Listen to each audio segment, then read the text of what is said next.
Today's speech, I would like to split it into two avenues.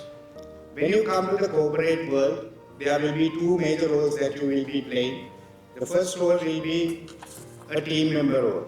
After that, once you elevate in your team member role, you will get leadership positions. So, leadership, Mr. Lanka was also trying to explain it to you how important leadership is. So, I would like to touch upon that area as well. So, as a team member, I would like to share 3 tips which I have personally followed when I was attached to the corporate world. So, the first tip which I want to give as a team member is that if you don't love what you do, don't waste your time in doing the same thing. Because I will tell you a story.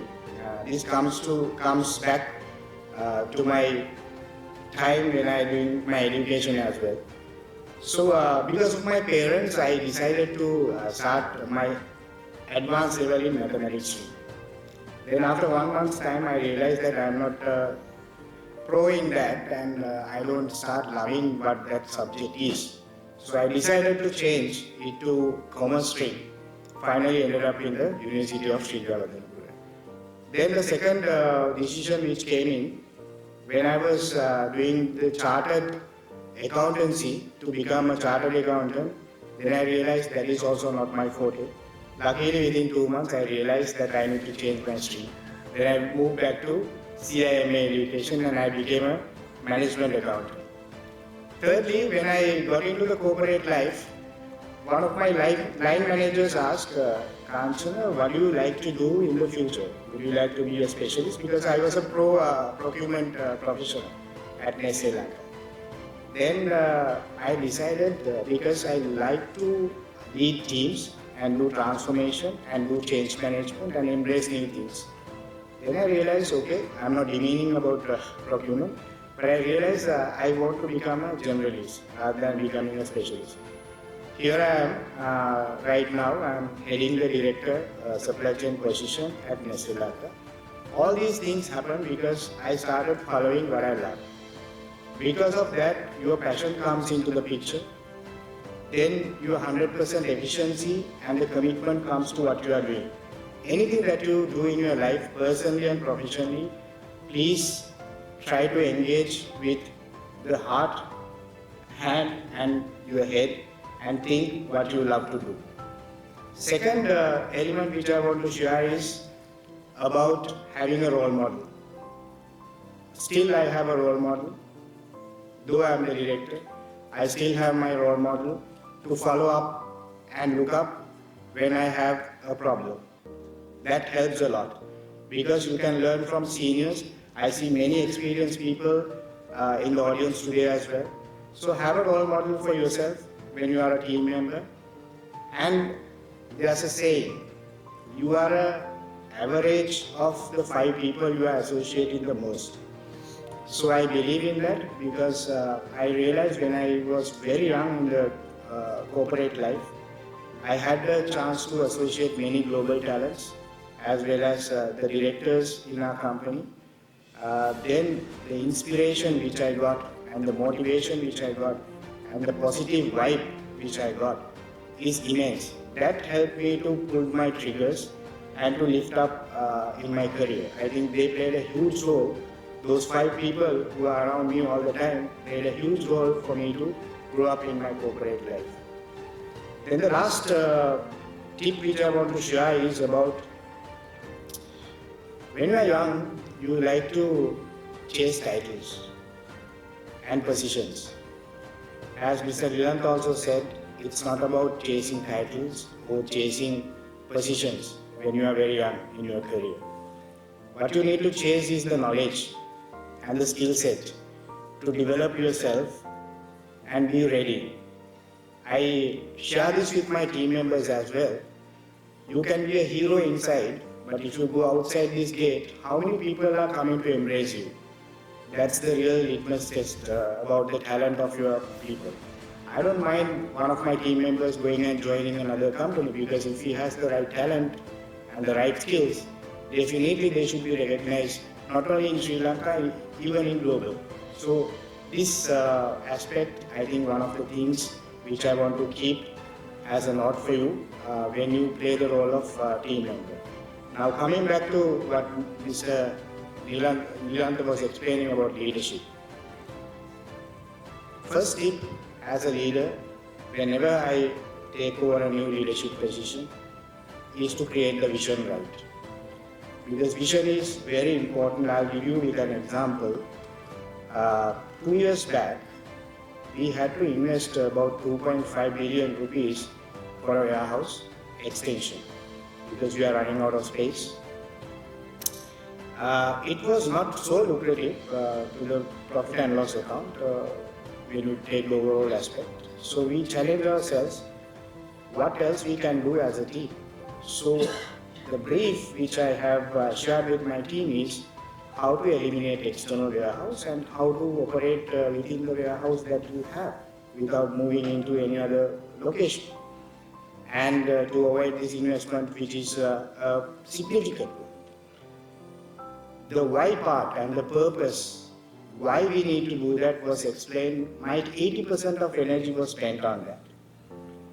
When you explain the why part to great professionals like you, they come with the solutions with how and the results of what is. Currently, we are operating the same distribution center with 70% utilization. A distribution center which was supposed to be overflowed and going into outside. We improved the demand plan, we improved many aspects of our inventory norms, and we are managing it. So as leaders, this is one example, there could be many. We need to spend energy on people development as well as creating the vision right. So this is one of the things as leaders we need to do first. The second element and the tip which I want to share is about delegate to your team members, trust your team members. However, whenever they fall into a trap or whenever they fail in a delivery, remember the leader is accountable, not anyone else. Whenever there's a failure in a team, because as leaders you delegate to your team members having the trust, at the same time the delegation decision was taken by you. Therefore the leader has to take the accountability for any failures. This will motivate your team to try new things. Otherwise the innovations and the creative thinking will not come from your team if you are leading a team in the other way which I mentioned. Then the third tip which I want to share is to be decisive. As a leader, you will face situations.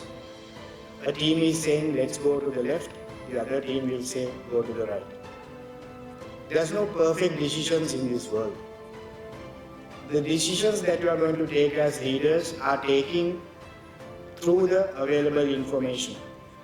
With the available information, if the decision that you are going to take is 80% accurate, please go for it. Make the balance 20 corrected along the way after you take the decision. Because most of the time, leaders get stuck with listening to different opinions, but finally get stuck what needs to be done. Again, I'm repeating, there's no perfect decision in this world. Every decision has been taken with a good faith by everyone. So if that 80% consideration has been done, with your effort, with your teams, you can make it a 100% successful achievement. The last note which I want to share is, when you are a leader, there was a time that you played the team member role. When you are a team member, you always say that, I wish if my line manager or the leader is like this, if he had these skills, if he had this kind of empathy towards me. So when you become the leader, be the leader that you were always aspire to have when you are a team member. Then it will motivate your team members as well as they will rally around you and make a huge impact and a transformation and a change management which everyone wants in their career and in their leadership as well. The skill set that you all are processed today, it's really great. I would encourage each and every one of you. The supply chain arena is changing rapidly. Therefore, focus on AI, digitalization, and automation, because most of the warehousing practices are going to be changed based on the automation which is going to come in. And the data analytics being used in our demand and supply planning is now AI and machine learning driven. So world is changing. Please adapt these new things. I'm sure with the support of ISMM, you will gather this knowledge, because there's enough experience here if you take the total. And also contribute to this organization. Once you graduate, please support them to share that knowledge back again with the students by becoming a member or becoming a lecturer in this prestigious organization. So thanks a lot for listening to me, and it's a great honor to be here and addressing all of you. And thank you very much, and wishing you all the very best. Thank you.